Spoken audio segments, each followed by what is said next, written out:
Good afternoon, everyone. Am I audible? Hello. Yes, sir. Good afternoon, sir.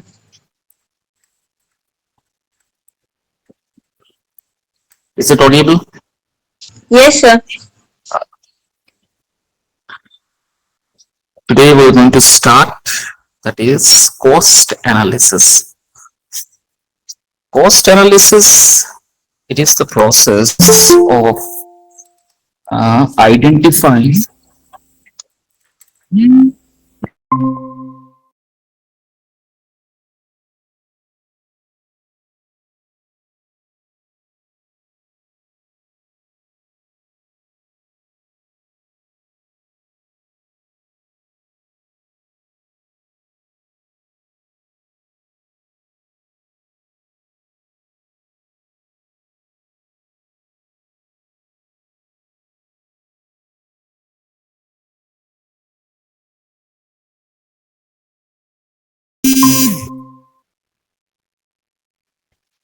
hello. Sorry, there was a call from my teacher. That's why. So it is the process of identifying, measuring, and interpreting the cost to make business decisions get informed. That is cost analysis. How to identify, how to measure, how to interpret the cost in a business decision. This is called cost analysis. Basically, this involves examining the expenses related to the project. This is the underlying word. Basically, cost analysis involves examining the expenses related to any project, product, or any service, where the money is spent, where to identify the insufficiencies, financial viability, how to control the cost, how to optimize the profitability, how to evaluate potential investment through cost and benefit analysis. This is overall definition of a cost analysis. Now, the next one is the concept and nature of the cost. Cost identification and classification. This is the number one key aspect. The next one is benefit analysis. Okay. These are the two important key aspects of cost analysis. It involves such as cost identification and classification. In this, it involves categorizing all the relevant cost, including direct cost and indirect cost. ये class 9 and 10 की economics में, आप लोग का 10 में economics था या 11 12 में आप लोग इकोनॉमिक्स लिए होंगे, वहां पर direct cost, indirect cost, develop country, under develop country, developing country, ये सब टर्म आपने सुने होंगे. तो डायरेक्ट कॉस्ट किसे कहते हैं? Such as materials and labours, these are comes under direct cost. Indirect cost, administrative expenses, okay, this all comes under indirect cost. So to identify and classification of the cost means just to categorize all the relevant cost which comes under indirect and direct cost. ठीक है, ये इसका पहला की aspect है. दूसरा है cost benefit analysis, जिसे हम कहते हैं evaluating the decisions, okay, by comparing the total estimated cost again and cost benefit. जैसे हम लोग इवेल्युएट करते हैं ना, डिसीजंस लेते हैं, कंपेयर करते, जहां पर हमें लगता है कि we can get some benefit, some profit from this, हम वही काम कर देते हैं, दे देते हैं.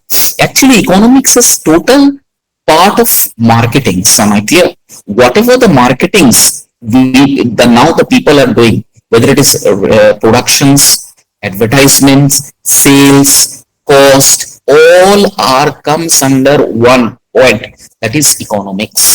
Economics cannot be separated, or you cannot separate economics from these areas. Okay, so देखो यहां पर वही लिखा है, evaluating the decisions by comparing the total estimated cost. Now, if I give an example of this, I have to take the example from marketing, because through there only you can get the specific example. Apart from that, you cannot get.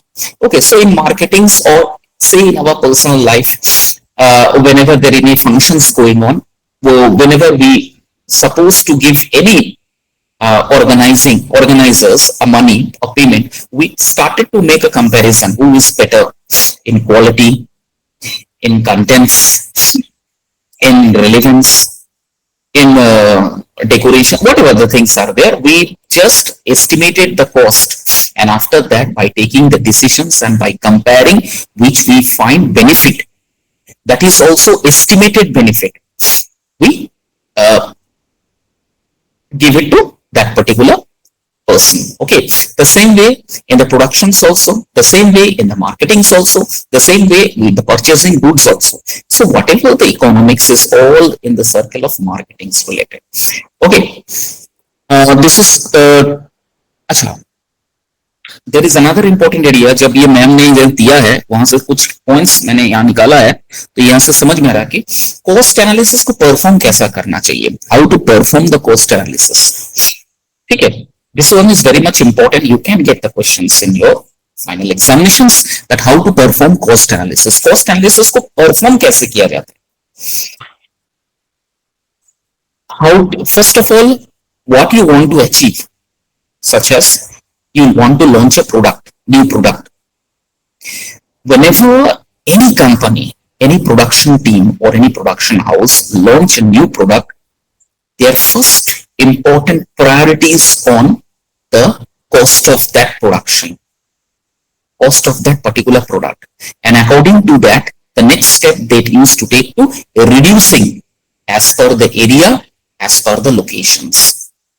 Okay, this is one of the most important way to perform the cost analysis. जब भी कोई नया product market में launch होता है, चाहे वो कपड़ा हो, कुछ भी हो, वो एस्टिमेटेड कॉस्ट जो होता है ना, वो एनालाइज करते हैं.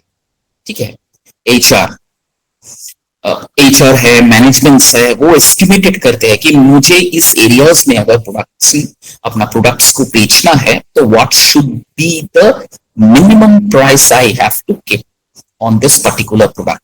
तो सबसे पहले वो क्या करते हैं, कुछ मिनिमम प्रॉफिट वो गेन करते हैं फ्रॉम दैट पर्टिकुलर प्रोडक्ट. उसके बाद जब प्रोडक्शन टीम को लगता है कि now we are doing well, we are going well, तब वो धीरे धीरे अपना प्राइस को अकॉर्डिंग टू द डिमांड वो बढ़ाते हैं. This is the first objective. Another one is identifying the cost according to the materials, labor, equipments, machineries, what are there, how much inputs, these are all input. Okay, I have explained you na, these are all what you can say, these are all the input expenses or direct cost. तो हमने जो direct cost यहां पर डाले हैं इस product को manufacturing के लिए, अब डायरेक्ट कॉस्ट का हमें प्रॉफिट अगर निकालना है, तो मैं कितना इस प्रोडक्ट में प्राइस लगाऊं, ताकि ये जो जितना मेरा मटेरियल्स है, लेबर इक्विपमेंट्स है, न्यू मशीनरीज है, ये सारा कुछ प्रॉफिट में कन्वर्ट हो जाएगा. ये एक प्रोसेस है to identify the cost. Benefits, okay, you need the every production team, every manufacturing industry, food industry, first of all, they list out all the anticipated benefit, such as tangible and intangible. You know what is the meaning of tangible? I think you have already read out all tangible, intangible. ये terms सबको मालूम है ना? What is tangible? What is the tangible goods which we can see, and what is intangible goods? Can you give one example of intangible and tangible goods? Intangible means will be copyright or what we say, goodwill. All that comes under intangible, and for tangible we have the machineries and all assets we have. Very good, absolutely correct. Tangibles are those which cannot be touched physically, unlike tangible goods like car or building. Okay, now examples, if I take some digital products, software, ebooks, musics, virtual items on online in online games, these all are comes under the examples of intangible goods. Intellectual properties, patents, copyrights, trademark, trade secrets, these all are intellectual property. It's also been tangible goods also comes under the services such as education, healthcare, transportation, hospitality. Business में भी हम tangible goods में मिलता है, brand, goodwill, customer loyalties. Economics में आप लोग goodwill पढ़े थे. What is goodwill? एक और टर्म है, व्हाट इज गुडविल पढ़े थे आप लोग? गुडविल पढ़े थे? What is goodwill? गुडविल एक अलग से एक चैप्टर है. फेवरेबल गुडविल डेफिनेशन पता है आपको? Favourable reputation, customer loyalty and intangible asset representing valuable behind tangible asset. This all in a positive feelings of kindness, benevolent interest towards others. Goodwill का ना एक आपको पता नहीं आप लोग पढ़े तो नहीं, एक अलग सा ना बुक्स मिलता है. गुडविल बहुत बड़ा, मतलब वो भी एक तरह का साइंस ही है, एक तरह का इकोनॉमिक्स का सबसे इंपॉर्टेंट पार्ट है. ये अलग सा एक स्पेशल चैप्टर्स है गुडविल. क्लियर? ठीक है, चलो हम भटक रहे हैं. चलो इंटेंजिबल गुड्स तो हमसे समझा दिया. हाँ, तो identify the benefits. Okay, first of all you need to anticipate the benefit. Should I get it from tangible or should I get it from intangible goods?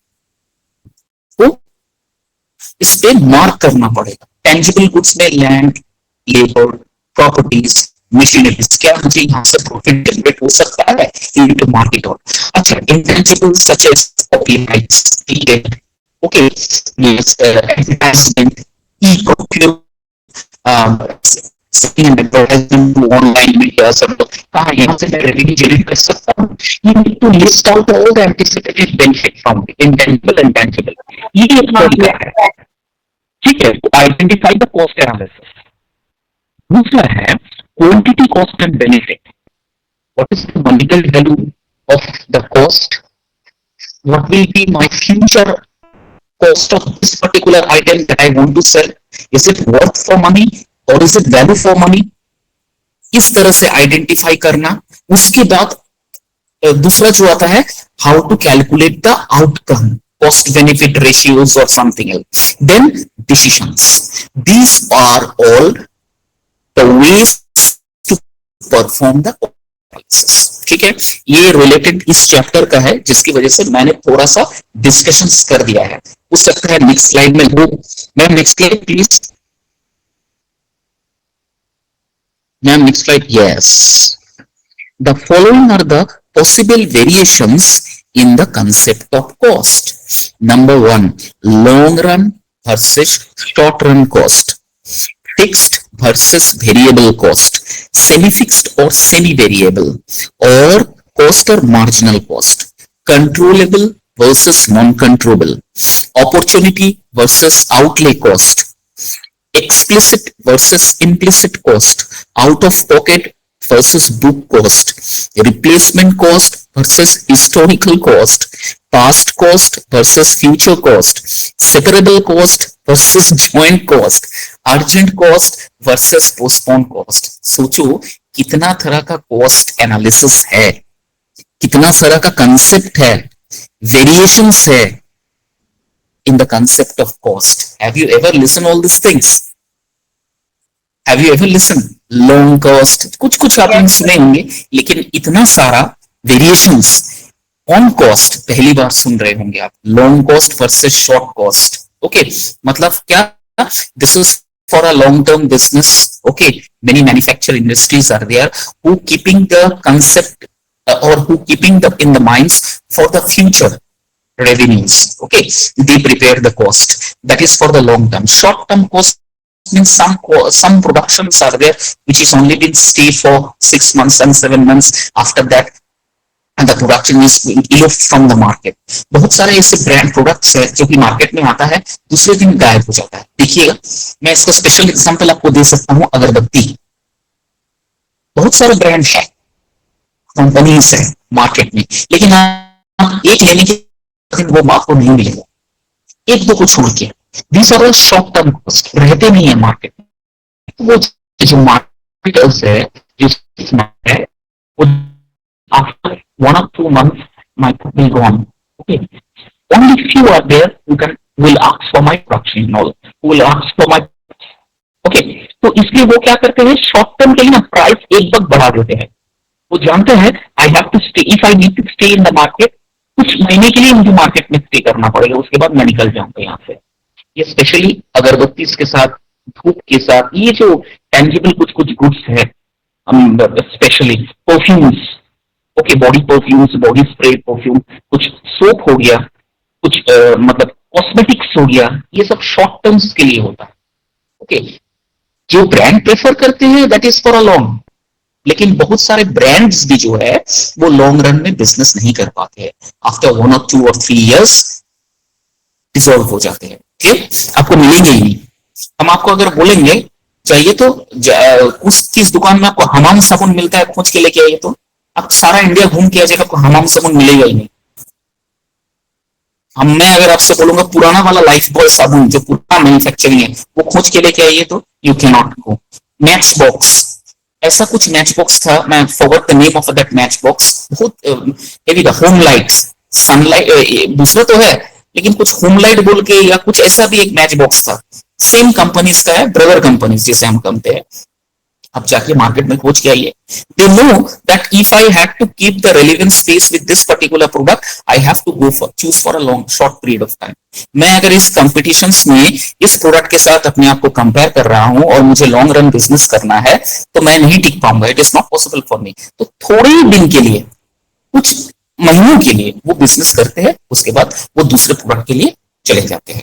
ठीक है, फिक्स्ड एंड वेरिएबल कॉस्ट मुझे समझाने की जरूरत नहीं, आपने पढ़े होंगे. Semi fixed, what is the meaning of semi fixed? Anyone having any idea what is the meaning of semi fixed? क्या है सेमी फिक्स्ड?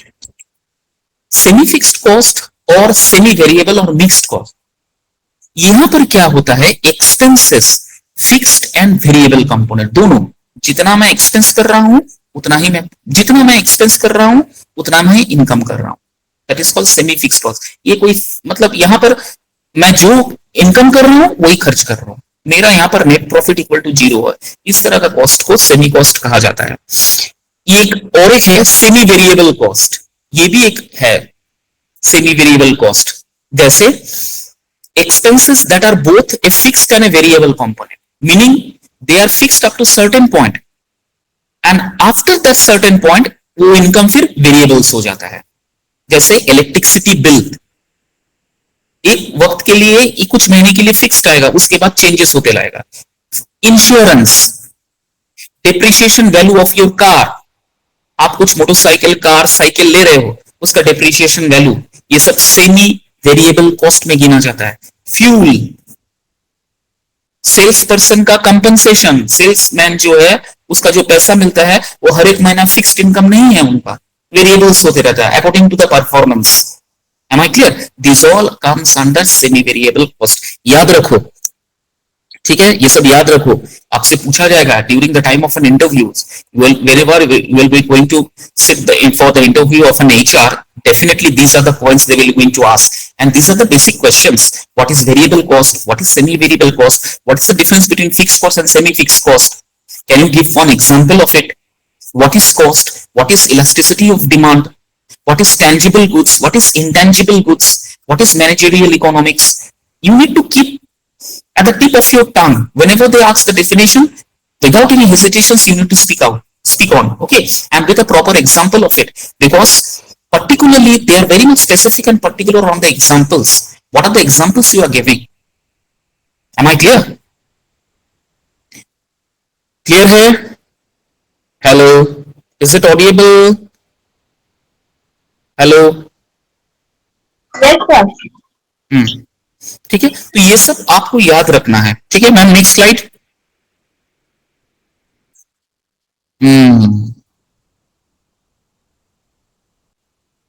वाह, जबरदस्त पॉइंट है। ब्रेक इवन एनालिसिस, बाप रे बाप, जबरदस्त है। ब्रेक इवन, कभी ये टर्म सुने हो? ब्रेक इवन पॉइंट सुने हो? Yes, sir. देखो मैं सिंपल एग्जांपल सबको समझा, सिंपल एक टर्म से समझाता हूं। A point where total expenses are equal to total sales. So basically, no profit, no loss condition. Na? Maybe you can say it as break-even point is the sale level of a sales at which a business total revenue is equal to business total cost. जितना आपका business cost है उतना ही आप business revenue generate कर रहे हो। इस point को हम ब्रेक इवन पॉइंट कहते हैं। देखो टर्म्स को देखो, ब्रेक इवन पॉइंट एक ऑक्सीमोरन वर्ड है। Break comes in a negative, even comes in a positive. एक नेगेटिव और पॉजिटिव वर्ड है। ब्रेक भी हो रहा है लेकिन इवन भी हो जा रहा है, मतलब इक्वल्स हो जा रहा है। ये पॉइंट को ब्रेक इवन पॉइंट कहा जाता है। Now, how to calculate break-even point? Do you know that the break-even point calculate on fixed cost? That is, break-even point calculate on fixed cost. That is, sales price per unit minus variable cost. जैसे या फिर fixed cost divided by sales price minus variable cost. लिख लो अगर copy pen है तो। या ma'am इसको दी है क्या? Ma'am go to the next slide. Ma'am please go to the next slide. नहीं, इसका फॉर्मूला शायद मैम नहीं दिया है। ब्रेक इवन पॉइंट का फॉर्मूला है fixed cost divided by sales per unit minus variable cost. ठीक है, या वेरिएबल कॉस्ट पर यूनिट, ये इसका फॉर्मूला है। This is the only way you can calculate the break even point. ठीक है,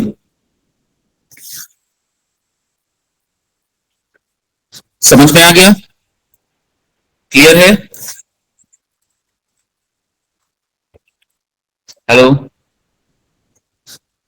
hello, is it clear? Am I audible? Hello, Yes, sir. Audible है? Yes, sir. Audible है. हाँ, अच्छा देखो अब समझाता हूं break even analysis. Break even analysis it is nothing but a financial tool, and this financial tool it is used to determine the point, ठीक है, वेयर जहां पर total cost and total revenue are equal. ये तो हो गया definition. Now how this break even pin work, ये कैसे वर्क होता है? Fixed cost, variable cost, break even point, ये तीन जगह पर हम एनालाइज करते हैं ब्रेक इवन पॉइंट। एक फिक्स्ड कॉस्ट में, दूसरा वेरिएबल कॉस्ट में, और तीसरा ब्रेक इवन पॉइंट निकालना। This is the way we have to calculate the total cost. For example, fixed cost, the expenses that remain constant regardless the sales volume. Example, rent and salaries. आप expenses जो है constant है आपका, लेकिन जो sales value है, volume है, वो बढ़ रहा है। आपका इनकम सिमिलर है लेकिन आपका जो एक्सपेंसेस है वो बढ़ रहा है। जैसे रेंट, सैलरीज, हर साल सैलरी किसी किसी का बढ़ता है, किसी किसी का नहीं बढ़ता है, लेकिन according to the rental agreement हर साल 100 रुपया 200 रुपया बढ़ता है।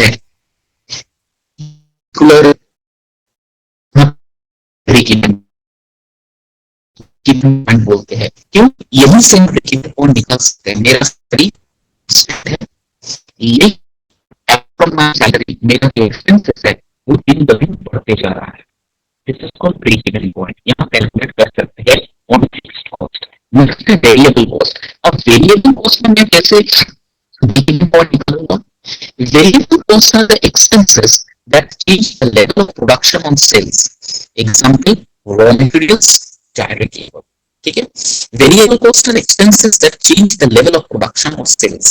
Example raw material, direct labour. जैसे मैं कैपिटल एक्मुलेट करके कुछ बिजनेस करना हो, जैसे मैंने मार्केट से कुछ रॉ मटेरियल्स परचेस करने के लिए गया, तो मैंने देखा the raw materials which I was purchasing in 10 rupees, the next day the marketing raw materials, the materials have increased by 10 rupees मोर। फिर लेबर, उसका दाम बढ़ जाना। तो यहाँ पर वेरिएबल कॉस्ट में कहां से लेके कहां तक बढ़ रहा है, कितना परसेंट बढ़ रहा है, कहां पर ब्रेक इवन पॉइंट हो रहा है, that can also be calculated in variable cost. Okay ma'am, please go to the next slide.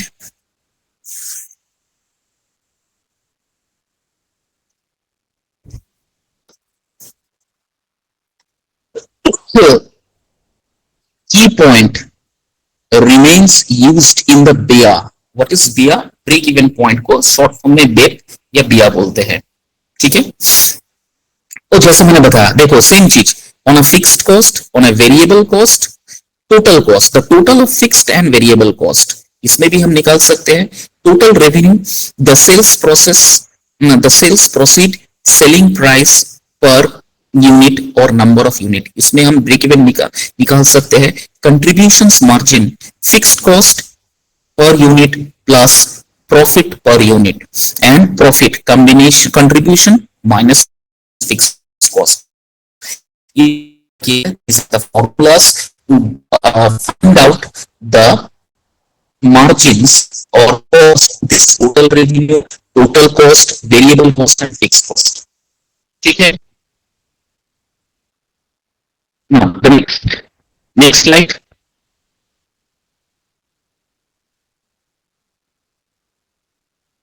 Hello, हाँ,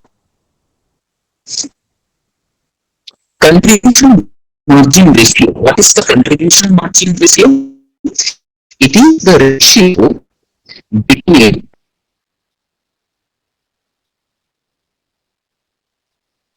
अच्छा, तो मैं पूछ रहा हूँ, कोई रिस्पॉन्स नहीं दे रहा है कि बार बार। अच्छा ठीक है ठीक है ठीक है, हेलो, हाँ बोलिए, हाँ ठीक है, अभी सुनाई दे रहा है, now is it audible?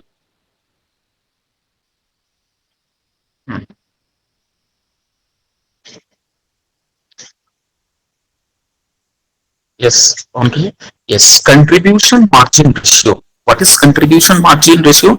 It is the ratio between contribution per unit and the selling per unit. How much per unit you are contributing for your products and how much selling per unit you are selling on the product.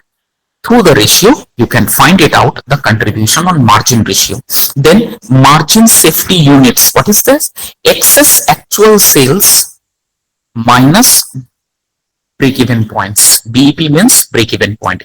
जितना आप excess cell किए हो उससे अगर minus करते हो break even points को, तब आपका मार्जिन सेफ्टी यूनिट्स निकल सकता है। This are comes under the formulas. इसको एक्सप्लेन करने की कोई जरूरत नहीं है। यू नीड टू रिमेंबर कि हम किसी प्रोडक्ट का मार्जिन सेफ्टी यूनिट कैसे निकालते हैं, हम किसी का कंट्रीब्यूशन रेशियो कैसे निकालते हैं, या हम किसी प्रोडक्ट का कंट्रीब्यूशन मार्जिन रेशियो कैसे निकालेंगे। These are all the formulas. Okay, then angle of incidence. What is the angle of incidence? The angle formed where total cost curve cut the total revenue curve. ठीक है, the angle formed, जहां angle form होला, जहां पर total cost curve cuts the total revenue, जहां पर curve को, total cost का कर्व कट हो रहा है रेवेन्यू को टच करते हुए, through this is called angle of incidence. Now PV ratios, what is this? The ratio between contribution and sales is called PV ratio. Next slide ma'am, ये सब याद रखिएगा। Okay, you need to remember. Graphical presentations of BEP, break even point, ये भी formulas है। These are all the formulas. Okay, TC total variable cost, TVC total fixed cost plus TFC.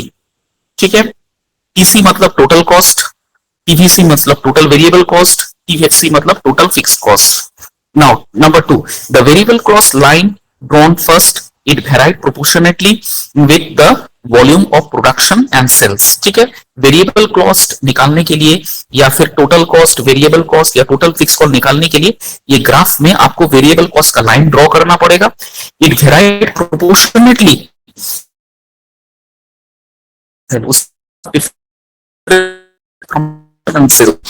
Number 3, total line is derived by adding total weight। इसका कोई graph है ma'am?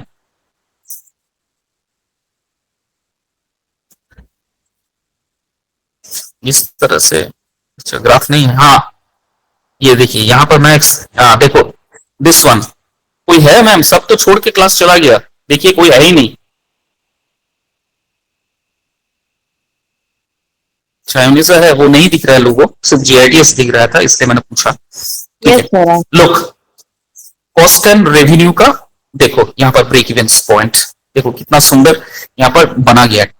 Total fixed cost, total variable cost, उसके बाद देखो ये पर यहाँ पर ब्रेक इवन पॉइंट्स हो रहा है। देखो जिस लाइन पे टच हो रहा है, जहां पर आपका ये यूनिट्स है वाई डी सी ओ, आउटपुट, कॉस्ट, डिमांड, कुछ ऐसा वेरिएबल्स है जहां पर देखो यहां से स्टार्ट हो रहा है, प्रोपोर्शनेटली इसको क्रॉस कर रहा है। ठीक है, और इस जगह दिस मीटिंग पॉइंट्स, इस मीटिंग पॉइंट्स को प्रॉफिट जोन कहते हैं और यहां पर लॉस जोन कहते हैं। This is break even point, this point is called break even point, जहां पर एक जगह पर आके आपका कॉस्ट और रेवेन्यू सिमिलर हो जा रहा है। देखो यहां से स्टार्ट हो रहा है आपका, सपोज फर्स्ट करो कॉस्ट आपका यहां से स्टार्ट हो रहा है in the mode of a loss. ठीक है, अचानक से जाके लॉस होते होते ब्रेक इवन पॉइंट हो गया। ब्रेक इवन पॉइंट जहां लगता है उसके बाद आपको प्रॉफिट होता है।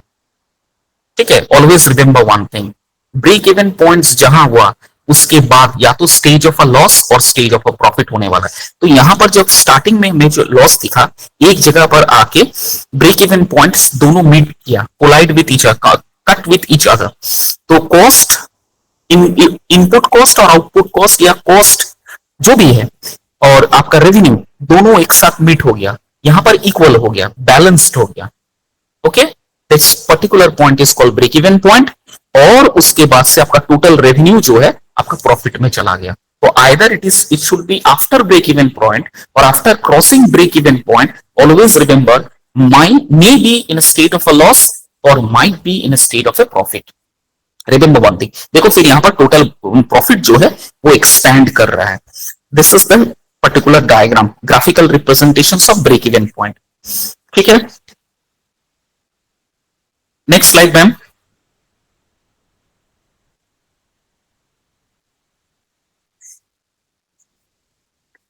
Applications of break-even analysis. The following are some of the significant applications of break-even analysis. What is it? Make or buy decisions. सबसे पहला applications या features है break-even point का on making or buying decisions. Making means you can consider it as a manufacturing. Buying decisions, you know. Often the manager is confronted. Task bar. Ma'am, can you remove this task bar? Thank you. Often the manager is confronted to make or buy decisions. The necessary component or spare part where the consumption is large, making may be economical. Okay, where here through making or buying decisions you can analyze the break-even point. यहाँ पर क्या बता रहा है? First करो managers है, productions, कुछ नए प्रोडक्ट्स लॉन्च करने के लिए वो कुछ रॉ मटेरियल्स खरीद रहे हैं। अब ऐसा है, रॉ मटेरियल्स को फाइनल प्रोडक्ट में ट्रांसफर करने के लिए उनका जितना कंजम्पशन था, एसेट एक्यूमुलेशंस था, वो ज्यादा हो गया है। ठीक है, तो ब्रेक इवन पॉइंट अगर मुझे निकालना है तो कभी कभी मेकिंग्स और बाइंग डिसीजंस के ऊपर भी निर्भर करता है। ठीक है, रिमेंबर वन थिंग, आपसे क्वेश्चंस पूछ सकता है कि ब्रेक इवन पॉइंट किस पे निर्भर करता है। एनालिसिस कैसे हम कर सकते हैं कि यहां पर मुझे ब्रेक इवन मिल सकता है? तो मैंने बताया था पहले, total cost, total variable cost, total profit, इससे निकल सकता है। लेकिन इसके अलावा भी, apart from these thing, you can find it out, you can analyse through makers or buyers decisions. Okay, say for example the company has want to launch a new product. Okay, now making or preparing the product from the raw materials, it is estimated that the consumptions of the resources is much higher as per the expectation. So in this particular regard, or in this regard, you can find here the break-even point of profit and loss statement through makers buyers decisions. Okay, the next one is choosing a product mix when there is a limiting factor. आपके पास अगर limited factors है, limited resources है, आपको choose करना पड़ेगा whether I need to product, whether I need to run my product or spare my product in the market in a way of a profit or in a way of a loss. You need to take the decision of it. It is very likely that the company may dealing more than one product, and the company wants to know in the view of limited plant capacities.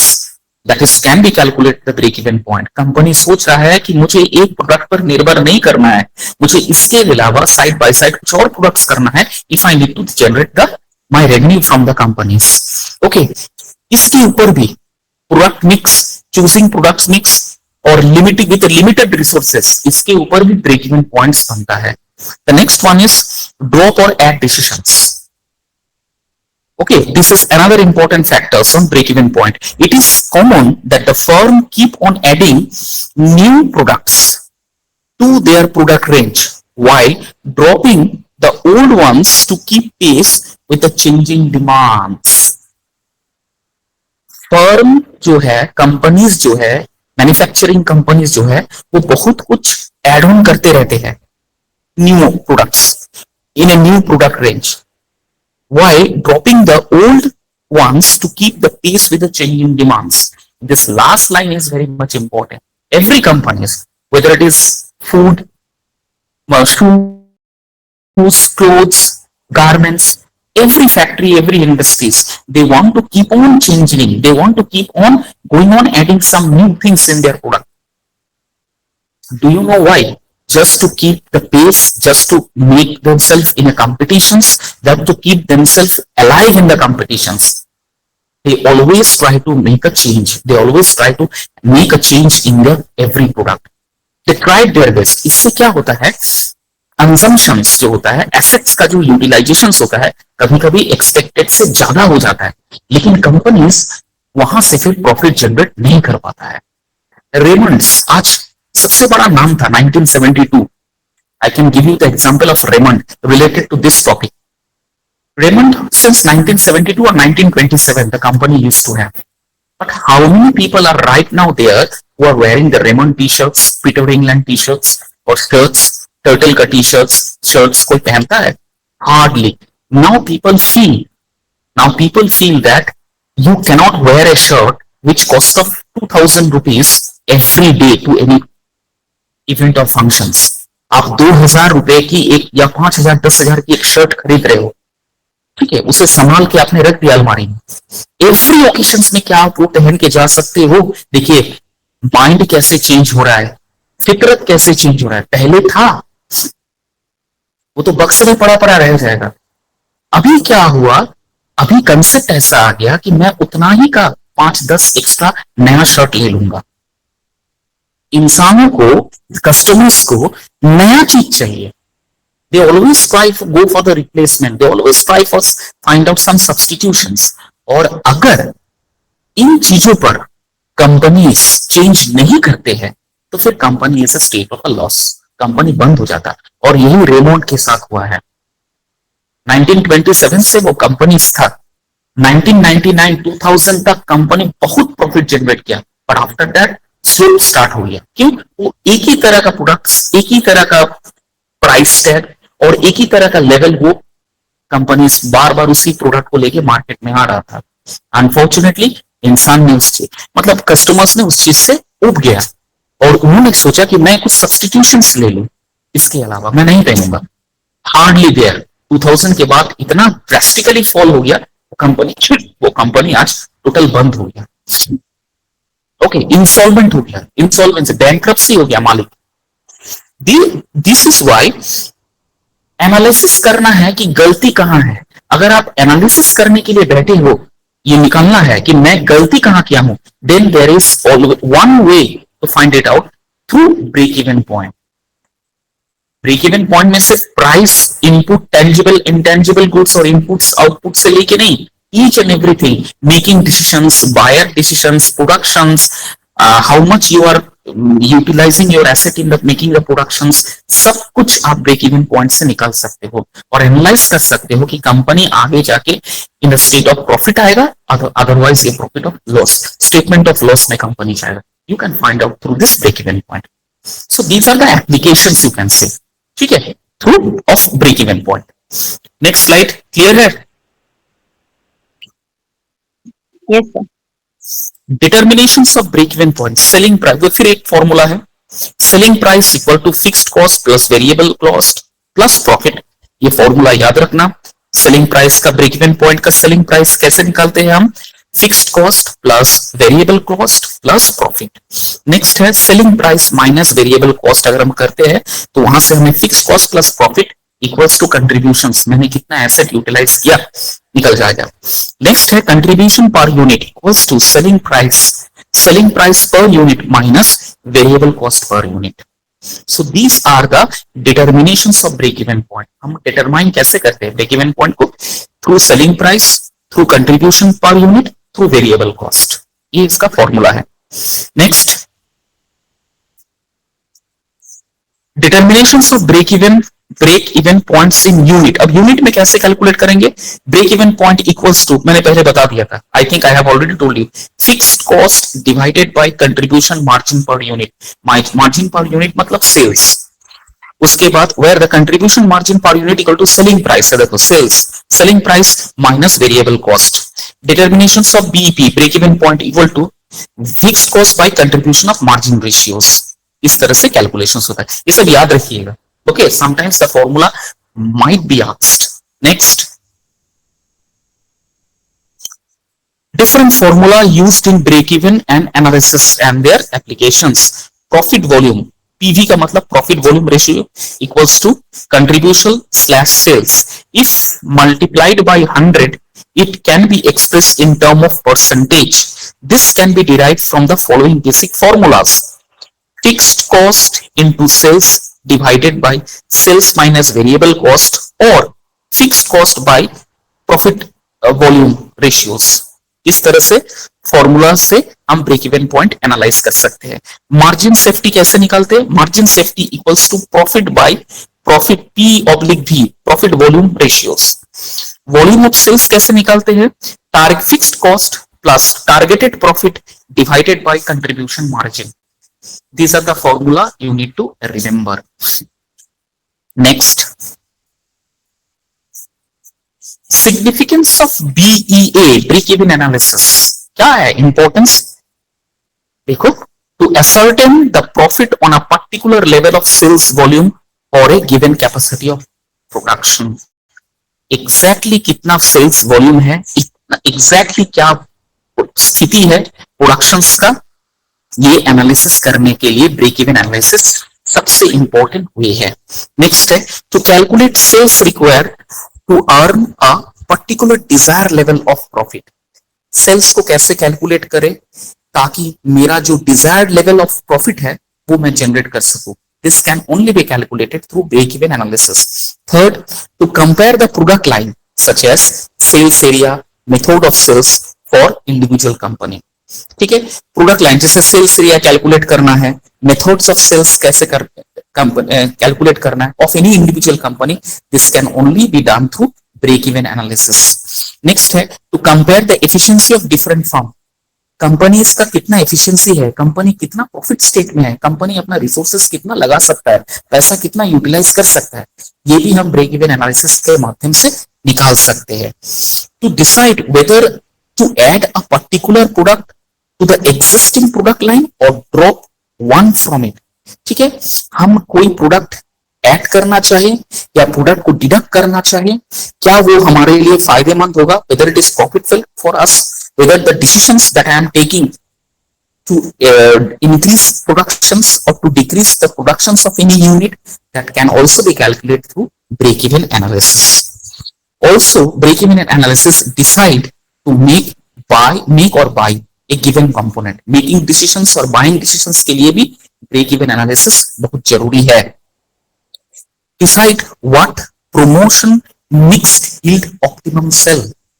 ये भी decide करते हैं through break analysis पे मेरा profit sales optimum level पे है या फिर लॉस स्टेटमेंट्स में है. Next the last, to access the impact of changes in fixed cost, variable cost और सेलिंग प्राइस ऑफ जीईपी. कहां कहां क्या चेंजेस हो रहा है फिक्स्ड कॉस्ट में, वेरिएबल कॉस्ट में और selling the price on break even points, इसको कैलकुलेशन कर लिए भी break even analysis is very very important. ठीक है, so these are the important significance of break even analysis. Clear? Yes, sir. Next ma'am, और कुछ है?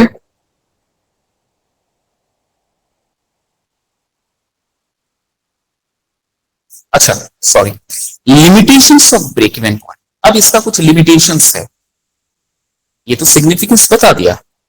पहला है break even point is based on fixed cost, variable cost and total value. यही इसका limitations है कि हम ब्रेक इवन पॉइंट्स ये तीनों कॉस्ट के ऊपर ही निकाल सकते हैं. दूसरा है all cost cannot be classified into fixed and variable cost. हर एक कॉस्ट फिक्स्ड कॉस्ट और वेरिएबल कॉस्ट नहीं होता है. ठीक है, जिसकी वजह से वेरिएबल ब्रेक इवन पॉइंट निकालना थोड़ा सा मुश्किल हो जाएगा. In case of multi product firm, a single chart cannot be any use.